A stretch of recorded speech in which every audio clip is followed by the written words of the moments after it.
Hello and welcome to the Wednesday, February 12th, 2025 edition of the SANS Internet Storm Center's Stormcast. My name is Johannes Ulrich and today I'm recording from Jacksonville, Florida. Well, and of course today we have to start with Microsoft's Patch Tuesday. We got patches for 55 different vulnerabilities. 3 of these are critical, 2 already exploited, and 2 of the vulnerabilities have been disclosed before today. So 2 technical surveys, and then these other 2 could have been surveys, but at least we don't know of any exploitation yet. Let me start with the vulnerability that worries me the most, but that I think is also the difficult one to really assess well. And this is an arbitrary code execution vulnerability in LDAP. This vulnerability has a ton of potential. A potential exploit would be able to essentially get to the core of what Microsoft Windows authentication is all about, the LDAP Active Directory. And with that, pretty much any Windows network is potentially vulnerable. However, at this point, we haven't really seen an exploit against this vulnerability or similar vulnerabilities that we had in prior months. Because if you remember, we had a very similar vulnerability description last month. And I think 2 or 3 months ago, there was another LDAP vulnerability like that.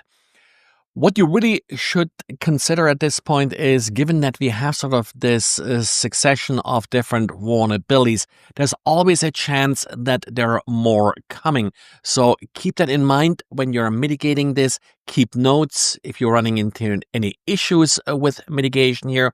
And then, of course, what do you do to provide additional hardening for Active Directory and LDAP in your network? Potentially, this vulnerability does not require any user interaction to exploit. With that, it's also wormable. However, of course, LDAP typically, at least I hope in your network, is not exposed to the outside, which of course limits the impact also somewhat of this vulnerability. So a lot of depends on how you're exactly configuring your network. As far as the already exploited vulnerabilities, those are actually not the ones that I'm super concerned here, even though they are already being exploited. They're both privilege escalation vulnerabilities, kind of those around, so don't really see them as that having that much impact that we have 2 more privilege escalation of vulnerabilities. The already disclosed vulnerabilities, there is yet another NTLM hash disclosure spoofing vulnerability. Again, something that we pretty much have on a monthly basis. The real trick here is to get rid of NTLM hashes in your environment and, of course, not allow any outbound SMB or similar connections from your network.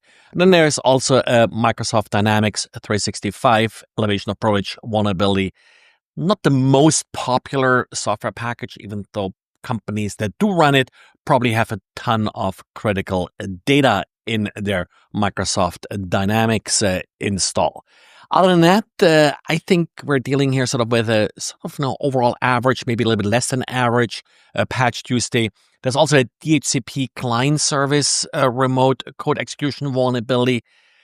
These are always tricky if you have users in untrusted networks and such, because now you can't really firewall off a DHCP in those networks. Excel and other Office vulnerabilities, again, nothing really all that fundamentally new, even though there is a critical one here also being addressed.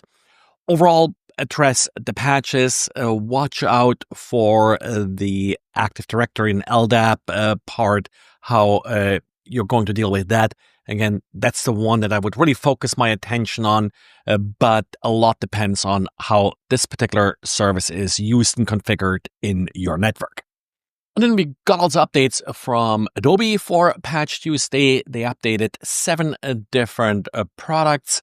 The one that I'm always paying attention to that's also received patches again today is Adobe Commerce. There are a number of different remote code execution vulnerabilities actually being addressed here that are triggered by a cross-site scripting vulnerability. Stored cross-site scripting specifically, definitely something that you must patch. Adobe also assigns these vulnerabilities the highest priority because of the history here that Adobe Commerce, Magento, as it used to be called, is often being specifically targeted. And then we also got confirmation from FortiNet that a vulnerability in FortiOS that was patched a month ago, this was the WebSocket issue, is now officially being exploited. Actually has been exploited for a while, but now we got confirmation from FortiNet.